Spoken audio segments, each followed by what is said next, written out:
Superman came to this country illegally. Should we deport the superhero who claims to fight for truth, justice, and the American way? Hi, I'm Vasant. I'm a data journalist, and I'm here to fight for truth, justice, and a better tomorrow. Today, I wanted to read another post from my Substack newsletter called The Gothamite. If you'd like to support me, you can head over to thegothamite.substack.com/subscribe. Today's post is called Superman, Illegal Immigrant. Somewhere in the fields of Kansas, a rocket crashed with a baby inside. This child is the last survivor of a failed state, a shithole planet. The boy with the funny name, Kal-El, from a place that no one has heard of, was secretly and illegally adopted and raised by two bleeding heart liberals. With forged adoption papers and a fake name, Clark Kent, this stranger from another world hid among us for years until he decided to go public. In a garish costume that he claimed was his culture's traditional clothing, he used his strange abilities to interfere in human affairs. Worse, he lies about his identity by posing as a member of the fake news media and writes stories about himself, all the while deceiving his friends, colleagues, and the public at large. This illegal, who ought to be deported, is known by many names: the Man of Steel, the Last Son of Krypton, the Man of Tomorrow, but he is best known as Superman. Superman is an immigrant fantasy, a science fiction American dream, dreamed up by two men who themselves were the sons of refugees.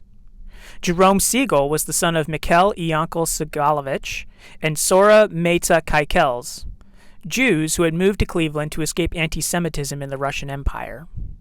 Joseph Schuster was born in Toronto to Julius Schusterowicz and Ida Kathaski, both Jewish immigrants from the Netherlands and the Russian Empire, respectively. And it didn't stop with Superman's creators. Lois Lane was based on a woman born Jolan Kovacs, the daughter of Hungarian immigrants. She was a model and even went on to marry Siegel, who himself inspired the look of Clark Kent. So I guess Superman got the girl after all. In his early adventures, Superman was a social justice warrior, at odds with the police as he battled crooked politicians, slumlords, and a physically abusive husband. Now, if all that's convinced you that we should deport Superman, the question has to be asked, where would we deport him to?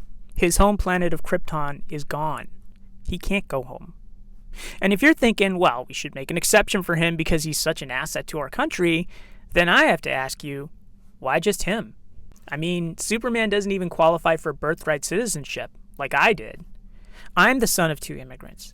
If Superman is an asset to our country, if he gets to be this all-American icon, then why should any other immigrant from any other place be treated differently? Refugees, like Superman, like the parents of Jerry Siegel and Joe Shuster, are often fleeing for their lives. They're desperate to fit in, to make a decent living, to pay their taxes and be good neighbors. So instead of throwing people out and closing the door, consider that maybe, just maybe, the people who are falsely labeled criminals and enemies might just be the heroes we all need. Maybe undocumented immigrants are a symbol of hope. Well, that's it for today, guys. Thanks for watching. I'm Vasant Laplam, and together, we're the Resistance.